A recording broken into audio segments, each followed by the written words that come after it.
And I played flag football too. That was my favorite. No way. Yeah. Okay. LA 2028. Let's go. Yeah. Hey everybody, welcome back to another episode of the Athletes Podcast. Today, Dave's out on the road. We've got another Conversations in Cars with Marie-Eloise Leclair, Canadian Olympian, 4x100 sprinter, also student at SFU, as well as a track athlete there. She was fantastic, gave lots of awesome insights on what it was like to be an Olympian at the Paris Olympics, what the closing ceremonies were like. You'll get to see some fun stuff about that, and what it's like to move across the country for school and for track, going from Montreal to Vancouver for SFU. She was fantastic, nothing but awesome things to say about her. So without further ado, let's get into the episode. You are the most decorated racquetball player in U.S. history. World's strongest man. From childhood passion to professional athlete. 8-time Ironman champion. So what was it like making your debut in the NHL? What is your biggest piece of advice for the next generation of athletes? From underdogs to national champions. This is the Athletes Podcast, where high-performance individuals share their triumphs, defeats, and life lessons to educate, entertain, and inspire the next generation of athletes. Here we go. We got we got all our perfect sports supplements here. Nice. Marie, thank you for coming on the show. Of course. Thanks for having me. This is the 258th episode. Whoa, we're starting off hot.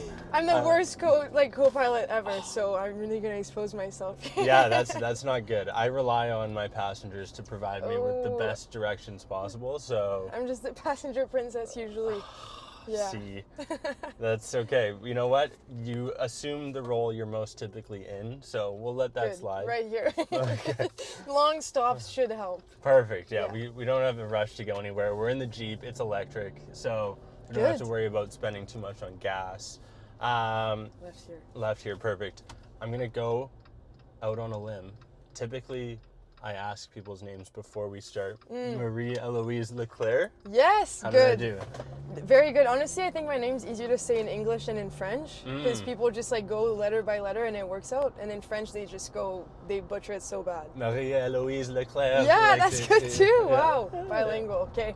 Yeah. Comment ça va? Bien, merci. Well, hey, Yeah. I do speak French. I Okay. am bilingual, Okay. according to the DELF.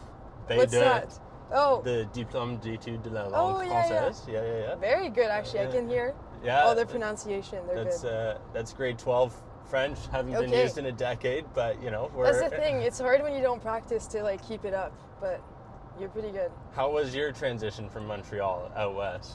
It's funny because I thought before I moved here that I was like so good. I was set with English and no one would ever notice. And then I got here my first week and everyone was laughing at me, I don't know. I got humbled really easily. And I was like, okay, yeah, I'm not that good. Or just like I could understand everything, but talking or hearing, I don't know. It was a lot. I was really tired my first week here. Just from having to adjust? Yeah, to like always being like on edge, like people would like mumble and I'd have to be like, sorry, can you repeat? And then just like try not to have an accent.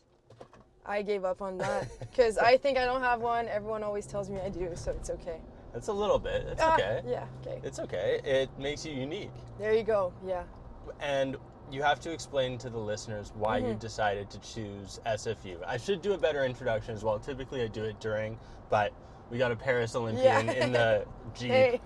We got a GNAC Athlete of the Year, Female Yeah. Athlete of the Year, someone who we've been able to watch on TV over the summer months while you were competing in the 4x100s Yeah, that in was Paris. cool. Tell us about that. Okay, so Paris first. Yeah, let's do Paris before SFU. And then we'll, the origin story. yeah, once we get to SFU, then we'll Yeah, get there. true. You know? That's part of the drive. Okay, Paris, dream come true, obviously. Like, I think everyone dreams to be an Olympian when they're a kid, but for some reason, for me, it had been kind of on the back burner. Like, it wasn't my next goal, but I let it happen. At some point, I was like, okay, now I want to make it throughout the summer. Actually, I went to World Relays in May, which I'm heading to tomorrow. Hence why we're getting you on the show today. Yeah, exactly. This is a time crunch. So once I went to World Relays and kind of got a taste of the whole possibility, I was really locked in on the dream. But leading up to that, like, I was just having a great collegiate season/career, and I was content with that. And then, yeah, one thing led to another, and here we are. But Paris was really, yeah, it was a dream come true. And obviously I had high expectations going in, but I feel like usually when you events like this can kind of like let you down if they're like so overhyped on social media, and then you go and it's like, oh, okay, it was nice, but this was like blown away. Yeah. Like way better than what I expected. Went really smoothly. All like my family was there. My best friend was there. Actually, Emma went there with me. So it was just a dream come true. What can I say? Yeah. If there was one moment that was the cherry on top, is there one that you could... There's just so many different ones. Like obviously being on the track was one, just by itself. Like I can't. That's why I was there ultimately. So I'd say being there and like seeing my family in the stands, that was unreal. But just being in the village and like going out after, like just partying with everyone and like celebrating, Because you guys waited a week. You were training somewhere prior before getting there, right? 2 weeks even, So the relay teams, we went to London first to get a Diamond League in as like our last big prep. And then all the Canadian athletes were going to Barcelona for 2 weeks of training camp. And then slowly people were leaving. And I was actually one of the last ones to leave. I think Jerome he was there. Like all the 4x1 people stayed even longer, so then that was even like built up the hype even more because I could see everyone getting there. And then we went to Paris. I was there for a week in the end. And so we're gonna keep this episode shorter than the closing ceremonies. That's the goal. Oh my God, did you hear about that? Just in the podcast that you did with GNAC. Oh, true. Yeah, that was crazy. The worst part is I kind of knew it was gonna be like that because I've been to other like Canada Summer Games, which obviously is a way smaller scale, but I kind of knew it could be like that, and it was, and that was disappointing. I was like, oh, you'd think the Olympics wouldn't be, but like I always say, like I would still go.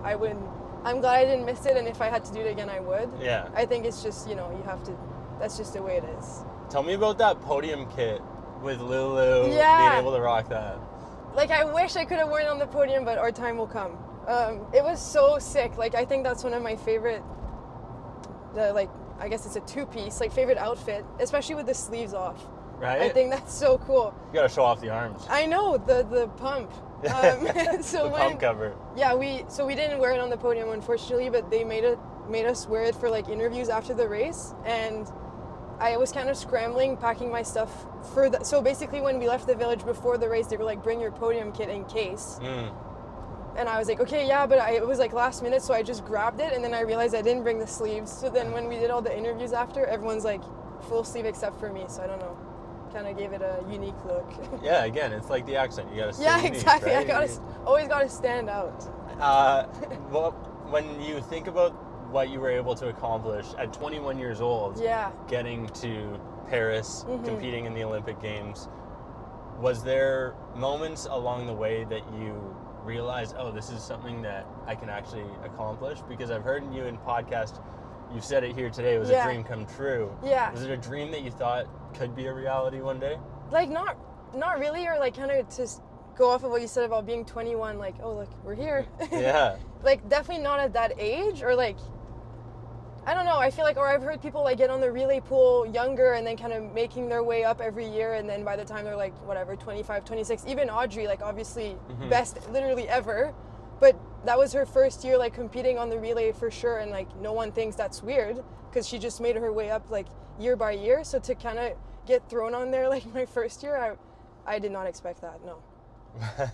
But that's kind of what happened. It started with a like unplanned, and then I guess I just proved myself. But yeah, that wasn't I don't think anyone expected this also. The team, I know you obviously didn't get the result you wanted, but being able to watch the men perform, I know is something that you spoke to. What was that like? Honestly, to be honest, and don't like cancel me, my first thought was like, oh, here we go again. Like they're gonna steal our thunder. But no, because obviously they're so good, and like they deserve all their results. Like they work as hard, you know, and we see them in practice, like they deserve this result. It was just like, for us, I think doing so well for the women was a big achievement, and everyone was like, oh wow, like we hadn't heard about them in a while, and now here they are. And then immediately the men won, and I was like, okay, here we go back into the behind the scenes. But yeah, it was really cool to see that live, and then to go on the track. I think that was sick. This is where I train every day. So this is the training right here. Yeah. So, and why did you choose SFU? As we're looking at it here, we're driving up. Yeah. We're making people drive around us because we're the priority. Exactly. Right now. They know who we are. What made you decide to come out west? So basically, that, like butterfly effect. I was a 4 hurdler in high school. So when I was looking at my options, like staying in Quebec just didn't sound appealing to me at the time. And I needed a new challenge. Just because I was kind of done with the circuit. Like I was already competing at like high school, university meets when I was in high school, just because that's the way it works in Quebec. Like they're kind of open. I couldn't imagine myself doing that for the next like 4 years. And because I was a 4 hurdler, all the schools in Quebec are U Sports and in Canada, except SFU. So I was like, and U Sports only has indoors. So I was like, if my main event is an outdoor event, it makes no sense to compete only indoors. So I was like 400 and 4 hurdles, and U Sports is 300 and no outdoors. So I was like, okay, I need to go in the NCAA. But then I wasn't that good. And my mom was like, you're not going in the States. Like, no. So SFU was like the perfect in between of NCAA and Canada. Obviously, that's the whole thing. But like D2, so that was a good level for me. My mom wasn't too scared, and I could do the 4 hurdles. And then somehow I got here, and Tom, my coach, was like, you're never touching a hurdle again. Like, first of all, you're not that good, and you have like way too much speed. So, yeah, we can turn here. How did that feel, having your coach tell you, A, you're not that good, and B... Well, it's not that he was like, you're not that good. He was like, you're so good, don't waste your time on the hurdles. Because the hurdles, I feel like I was a good 400 runner, and because of that, I could make the 4 hurdles work, but it was like unnecessary. Right. Yeah. Okay. And when you grew up playing other sports, as I've heard, was your strength always 400? Was that because of soccer? I actually lived here once, and that one's Kelowna. I've never been to Kelowna. Oh, your Kelowna location. Yeah, like all the they all the have a dorms name. are called. Okay. Yeah, fun fact. Okay. Anyway, my strength was always being fast, like in those sports, like soccer and stuff. But I think then playing soccer, that kind of gave me like the stamina for the 400. So they went hand in hand. And I played flag football too. That was my favorite. No way. Yeah. Okay. LA 2028. Let's go. Yeah, if I'm done with track before then. Why not both? Exactly. Oh, true. Also, yeah, that'd be cool.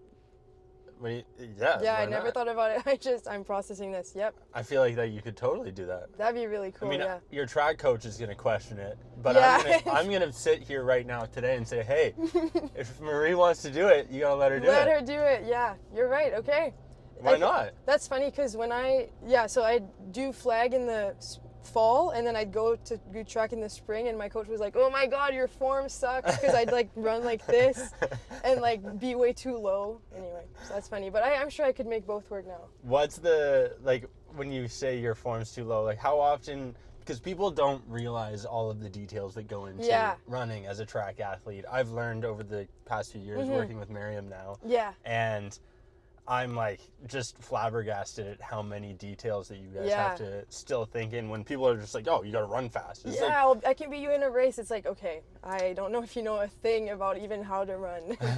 And so how do you manage that? Because people obviously are like, I think about World's Strongest Man, Mitchell Hooper, and it's like, oh, you get to, lift next to him, and it's probably fun for you. People are like, oh, I want to race next to Marie-Eloise, and it's but that's not necessarily, like, that's your job. I know, yeah. Yeah, no, when I go out and people are like, okay, let's go race, I'm like, do you realize I warm up for like an hour every time I do like one stride? It's like, I can't just go race in like anyway, yeah. That's funny you say Mitchell Hooper. I just saw him in Coquitlam like 2 weeks ago. Oh, he was out at Tap House, yeah. I ran into him. He it's been on the show a couple times now. Nice. And we spent some time in Victoria. He was bench pressing, making me look silly. I bet. Yeah, it was a humbling experience, but that's part of the pod. Yeah, and it makes him. I get to meet these incredible individuals like yourself. I get to train like Finley Knox, who's also a Canadian Olympian, who was down at UBC. I'm gonna go jump in the pool with him at some point. Maybe I'll warm up for an hour with you and jump on the track. Warm up, And I'm not good at that normally, but I know the importance of exactly. it. And I want to incorporate like the training aspect, because a lot of people, again, don't realize the details that go into what it's like as a sprinter or as a track athlete. And I'm like, selfishly, I want to learn these things, right? I think it's interesting too. Totally. Like, it makes you appreciate even more when you watch the sport and be like, oh, this is what they do, like all these drills before, and then that's how it happens. Yeah, and oh, by the way, if I practice for the past 5, 10, 15 years the way Marie-Eloise did, then maybe I'd be the same quality of runner. But I'm not, so I got a lot of work to do. Yeah. Oh no, we gotta. Oh, dead end. No. Or when people are like, I always hear, oh, if I trained more like this, I'd be like this. And it's like, well, the hard part is the training. Right. So everyone can say, oh, if I trained more like this, but it's like, oh wow, this is the first time we've ever off-roaded here on the Athletes podcast, but we're doing it here. It's the first time for everything here. Hey, I am curious though. You just talked about flag football. When the heck did you start playing that? I played in my second year of high school, which would have been grade 8. Okay.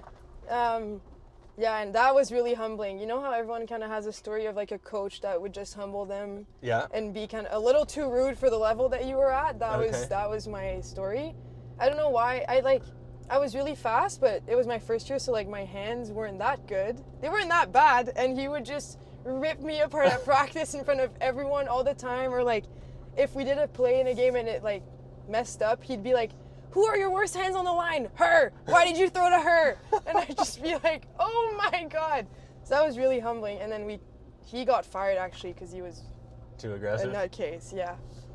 Sounds and then like we it. got a really good coach that could actually see me as who I was as an athlete, see me for who I was as an athlete, and then I actually became way better. And then I played in college in Quebec, which is like our pre-university. Did you do grade 13? Yeah, it's called CEGEP, so it's like 2 years. Yeah, you know. Yeah. So I played there for a year only, because then I came here. I didn't finish my CEGEP, came here, but that year was really cool too. I was so jealous as a, I guess 18-year-old when I went out to Ontario to Brock for university, and I ended up in a dorm, like your Kelowna situation. Mine was called DeQ. And I ended up with a bunch of guys who were a year older who had just done grade 13 from Ontario. It's like, man, I could have used an extra year. Yeah, seriously, my mom and I talk about this sometimes. We're like, CEGEP is so smart, because then you go from high school, but then you have this like transition 2 years where you're not exactly in university, but it also helps to like figure out what you want. Because basically I came here my first year and I was doing science, and I was like, okay, I know it's hard, but like I did it in CEGEP and I know I want to do this. But all my friends that came here for their first year doing science, they were like, oh my God, I don't want to do this. Ended up like changing programs, and then it like set them back so many years, having to switch and like miss credits and stuff. So I was like, yeah, CEGEP is really smart to like prepare you. Yeah, I remember on one of the other podcasts that you did, you talked about the fact that you joined sciences because it was hard. Yeah. You like the difficult things. The challenge. Yeah, it's what is that? Huberman talks about that prefrontal amygdala, whatever. Oh, really? That's funny. You develop your muscle when you continue to do hard things, and it's a muscle that will continue to get bigger, stronger, and allow you to like go into an ice bath, for instance, even though you know it's gonna suck and not be good. So it's something that obviously you've acquired. You like to flex that muscle. What other sports did you play as a kid growing up? What's allowed you to be fast? I think those were the only 2. So really? At some point it was 3 though, because I did like track, flag, and soccer like 1 month in grade 10, and I was like, yeah, that's not gonna work. But yeah, I didn't. No other ones. Okay, and are you taking a crazy amount of protein? Like how are you surviving, being able to fuel all these things when you're doing 3 different sports? Oh, back then, definitely not. I was probably not even eating a proper meal and just like candy all the time. No, that's not true, because I lived at home. But it's tough. I didn't think about it in high school, and I think that was good.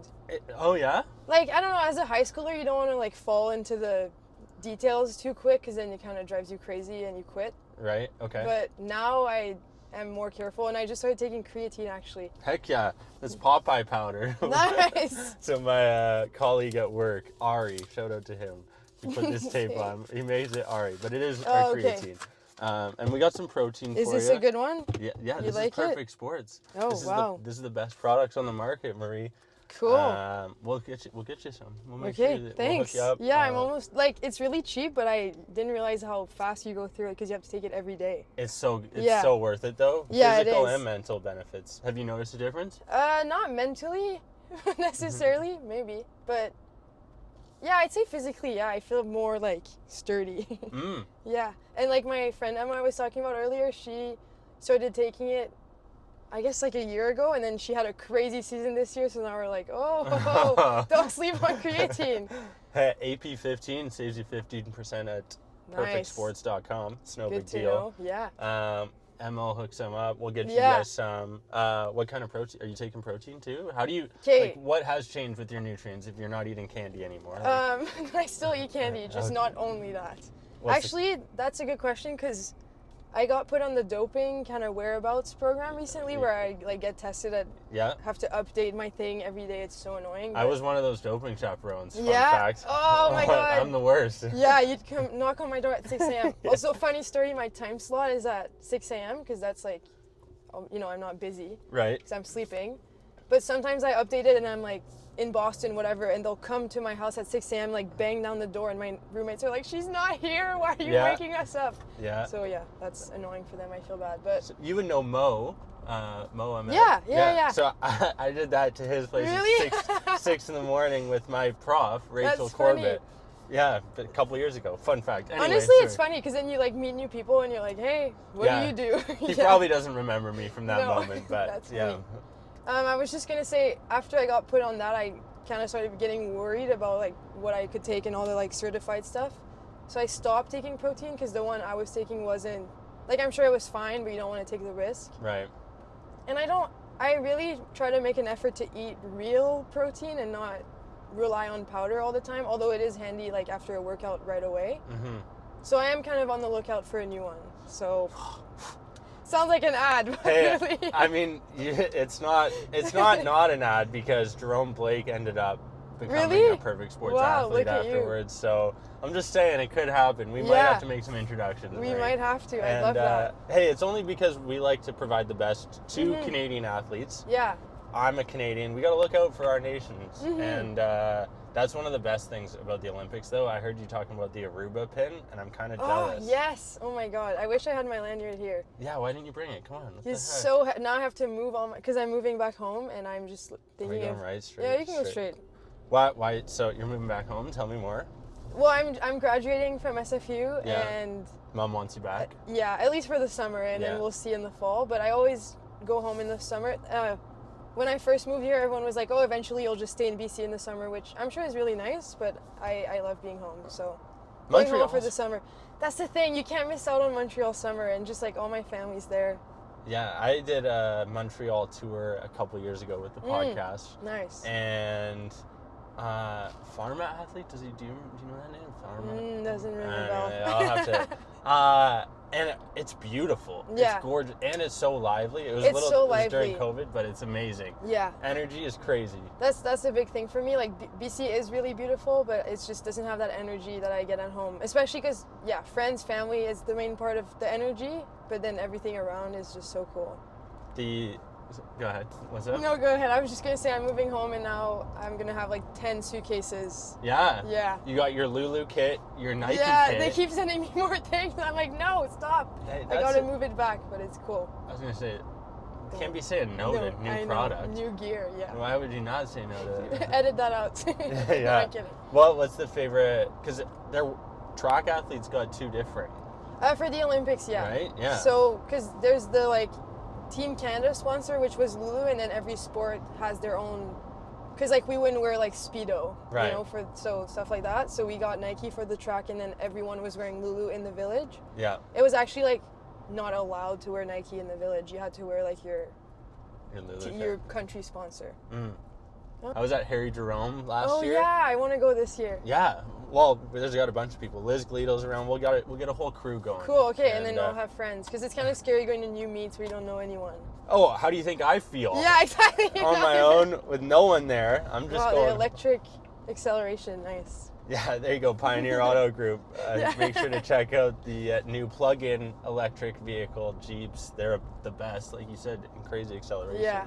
almost as fast as your 60, 100, or 2 meter times, right? Definitely not my acceleration. I have to work on that. Is that my drive phase is I mean, I'm pretty tall, so okay. I feel like it's okay that it takes me a bit more time to get up to speed, but if I can fix that, better watch out. It's so interesting you bring that up, because when I was with Dwayne, Simona, and Miriam, he was talking about his start too, I believe. He needed to work on. Really? Yeah, everyone does. And again, it's like people who are non-athletic regular people will say, or like the NARS, or just people who don't sprint regularly, which is like 99% of people over the age of 18 now.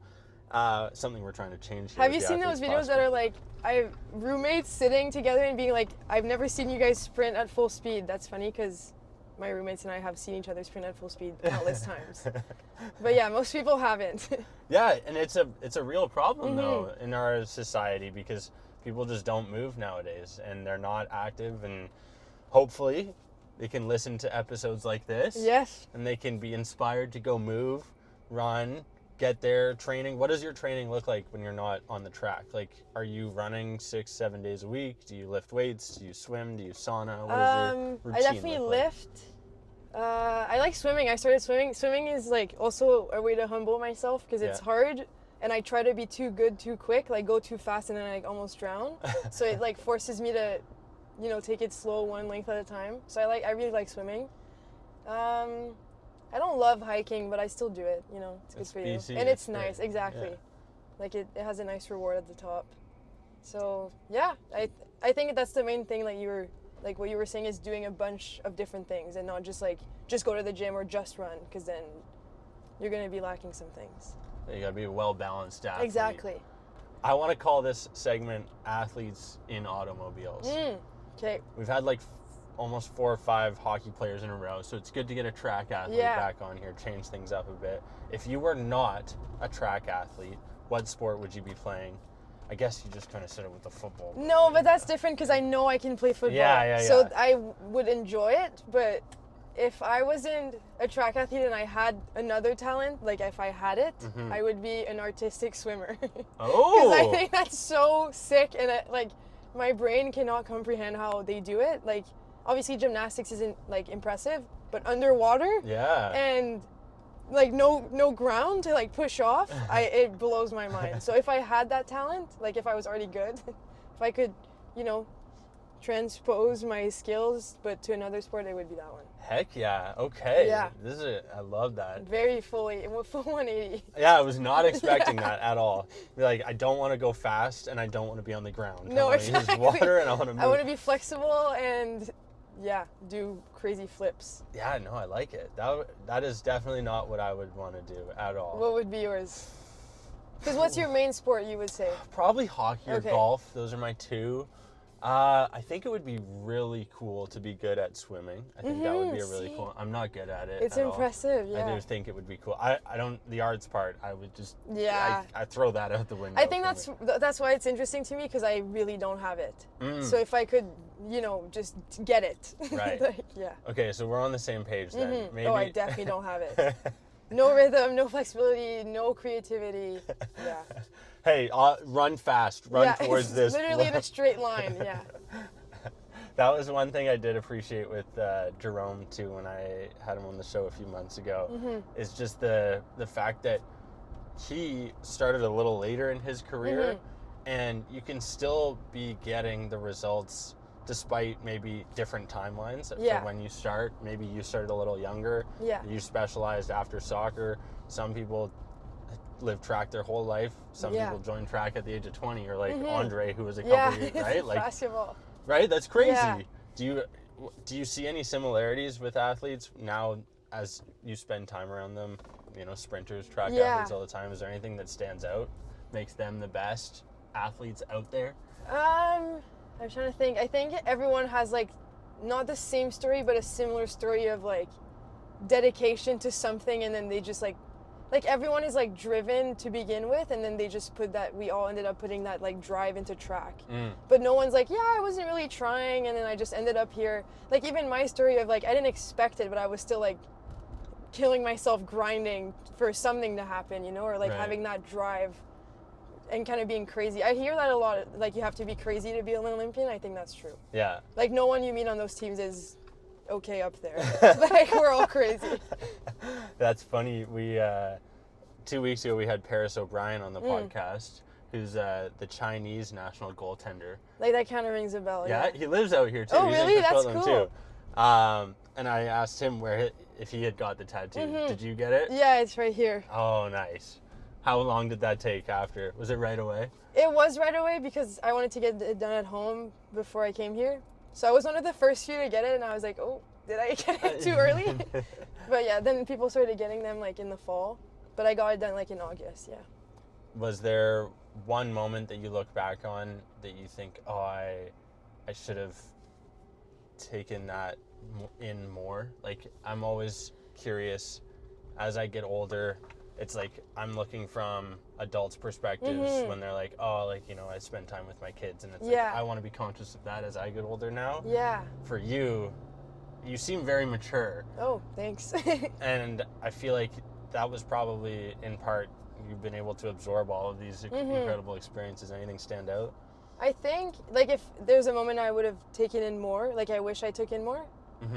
Honestly, I'm pretty proud of that in Paris I really took the time. I think it helped having people around me, like, really reminding us to be, like, take it in. And even, like, Miriam raced a couple days before me, and she was like, I know we're always told when we went to big stadiums to really, like, lock in and not let the noise, like, you know, you don't want to get distracted right before your race by, like, oh my God, there's people yelling in the stands. But she was like, this time, take a moment to take it in. And so that really helped, and I feel like I might have not if she hadn't said that. But I really did. And I was still able to refocus. Like, I think it's just, you know, finding the balance of not, like, getting lost in the noise. But, yeah, I really took that in, like, the stadium. I went out after with my friends, and we, like, really, you know, took the opportunity to celebrate ourselves, even though, like, usually, like, you know, you hear track athletes being like, oh, no, I never go out. Like, this was the time to do it, and we did. Yeah.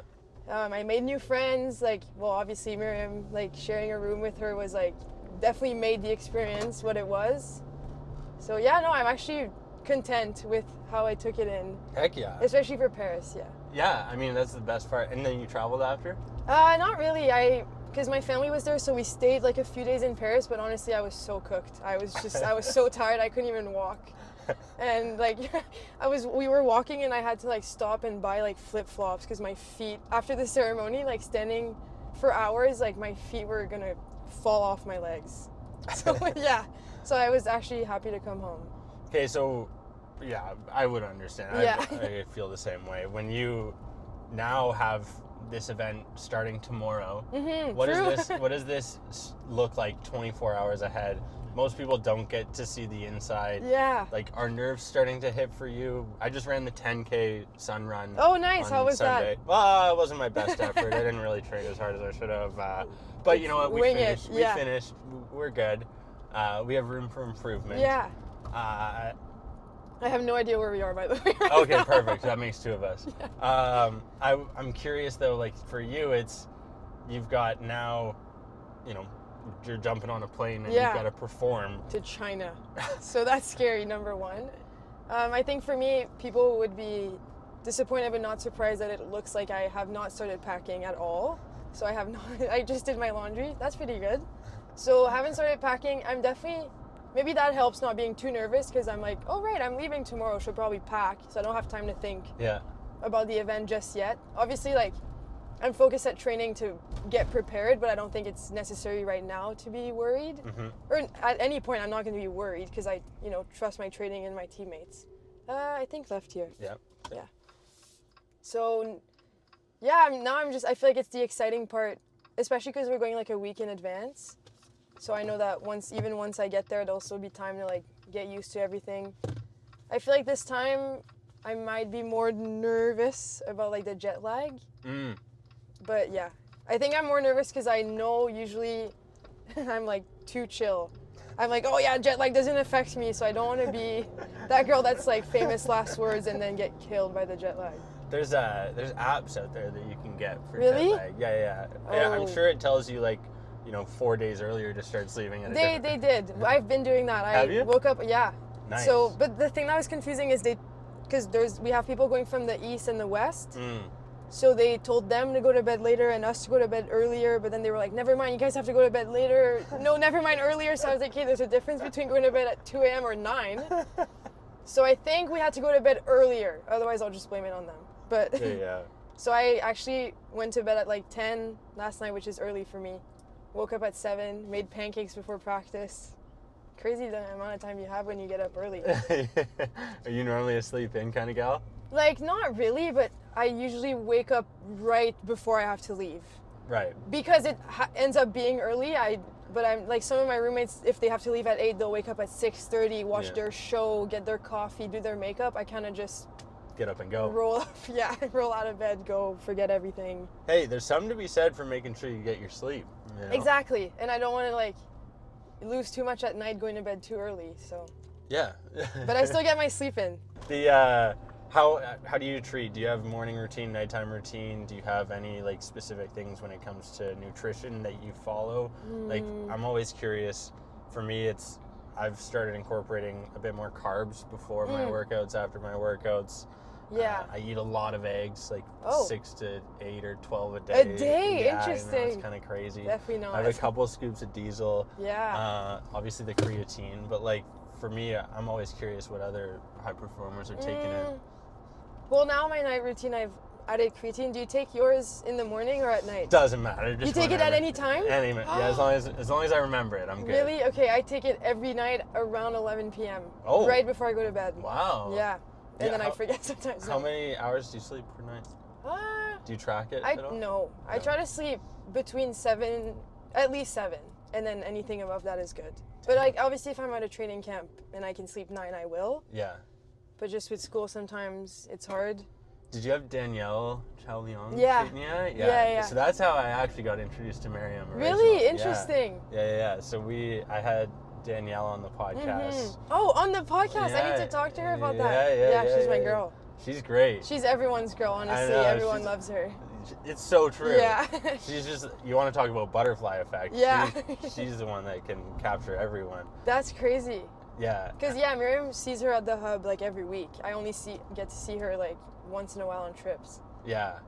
And that's the therapy piece. I went and got a massage on Wednesday after the sun run because my calf was rough and it was not good. No. Marie, we're talking road running, I don't do that. Yeah. We're talking from kilometer 3 on. I was hobbling. Oh, kilometer 3 on? Yeah. Oh, that's not even a third. Okay. Yeah, no, it wasn't good. It wasn't good. But my ego got in the way and I kept running, had to finish it. Not a great time. I'm sure there's people who searched my name up and were like, laughing. What? But again, room for improvement. Yeah. And I was running in New Balance shoes because they sent me some nice stuff. I'm curious what brand you rock as far as running. That's funny. Because I just started wearing Asics, and now I'm like the girl at practice who's like, oh my God, this is so underground. No one knows about the Asics, but they're so good. So I feel like I have to say that. Yeah. Yeah, I've been kind of getting into Asics. They don't have like sprint spikes just yet, but I know they're on, because I have a friend who's from Japan, which I think their headquarters or something are there. And he has like a contact there, and he's like, no, they're developing spikes. So room for improvement once again. I think with them, it's trust the process, but it's coming. So you're on Team Asics? For now. Okay. I've kind of tried everything. I think New Balance, obviously we have Addie at our school that's sponsored with New Balance. And friend of the show. Yeah. We're doing a run club. You better be coming really? out. Well, I guess if you're leaving. God. Wait, it's this week? Or every Tuesday. Oh, okay. Every Tuesday, Van City Run Club. I think the problem is that I don't run. Not that I'm leaving. Well, we'll have you in as an honorary guest. Okay, good. Yeah, that'd be nice. There you go. Shake some hands, smile, Kiss and leave. some babies. Yeah. So Addie's New Balance, obviously she's given me shoes before, and like they're great. It's a great brand. They have a lot of good Canadian athletes. But I'm dabbling with Asics right now. Okay. Yeah. And so no affinity to like the Adidas or Nike growing up as a kid? No, obviously everyone loves Nike and Adidas, and they're kind of like the brands that everyone wishes to be sponsored by. But I think when you come up as an athlete, you realize that there's more to it, and unless you're like an Olympic champion, it's kind of risky to sign with big brands like this, because you kind of want to be seen as a person first, right? Because not everyone's gonna have like a perfect journey all the time, and then you don't want them to be like, oh, you had a bad race, you're done. Give us your salary back. Yeah, so I think for me, at the point that I am right now, if I would consider first I'd sign with whoever wants me, but those are things to consider, to be like, do they see you as a human before just like numbers and times? Right. One of the things that you brought up earlier was the playing NCAA or competing in the NCAA, but still staying in Canada, SFU being that only kind of school that allows for that. Was there a dream school that you had in mind down in the States that you would have loved to have gone to?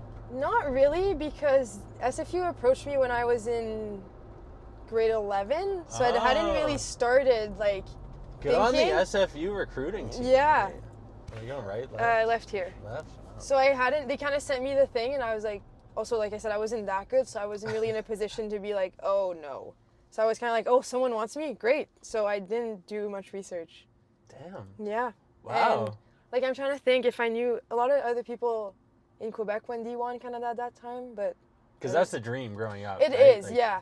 But I feel like I just had this idea in the back of my mind that it was going to go poorly. Because I heard so many stories, and I was like, oh, no. Yeah. No, there's terrible stories that come from NCAA that, again, before people were even being compensated as well, right? Like, exactly. That would have been way worse. Now, at least, if you can make some money along the way while you're getting your education. Yeah, if you're not the track star, you're still, like, getting something out of it. But, yeah, some crazy injury stories. My friend, one of my good friends who's now on the relay team coming to China with us, Catherine, she went to UCLA. Okay. Obviously, that sounds like a dream school because you're in LA training in the sun every day. The campus is beautiful, but yeah, still there. Like she tells me stories that I'm like, ooh, that would never happen at SFU, but okay. Oh my gosh. Yeah. Well, hey, good thing you went to SFU. Good thing I went right? to SFU. Kept mom happy. Yeah. Right. That's what matters. Great province. It is a great province. Yeah, and honestly, like obviously it's D2, so our championships are a bit different, but then that also allowed me to be like All-American, which I'm humble enough to say I probably wouldn't be in D1. So that, and just quit being so humble, would you? Just like we still go to all these meets. Yeah, basically that's the thing. Like, so for nationals and stuff, we're in our own category, but then during the season, especially for track, like it doesn't matter where you are or who you are, you can race anyone. Right. Yeah, so we still go to California. Yeah, you get all the perks of being NCAA. Exactly, so it really is the best of both. Without the stress of a school shooting, Yeah, exactly. Or like a 100K tuition. Yeah. Yeah. Also, fact. My mom went to SFU, so really nice. Yeah, a little affinity there for them. The mountain. So, Marie-Eloise Leclair, the way we wrap up every episode, we ask our guests their biggest piece of advice for the next generation of athletes. Okay, that's funny because I just went to high school to kind of talk to their track team, so I'm trying to think. Okay, biggest piece of advice, I think don't count yourself out. Work hard and always have fun. Okay, that's my biggest piece. It's coming back right here to go back to my house. Yes, always have fun. I think that's what kept me in the sport for so long, and like what allowed me to have all these amazing memories despite the results. Because when I think of like my track career, I don't only think like I was so fast and so good. I think I had so much fun, met so many great people, and it brought me to the opportunities that I got.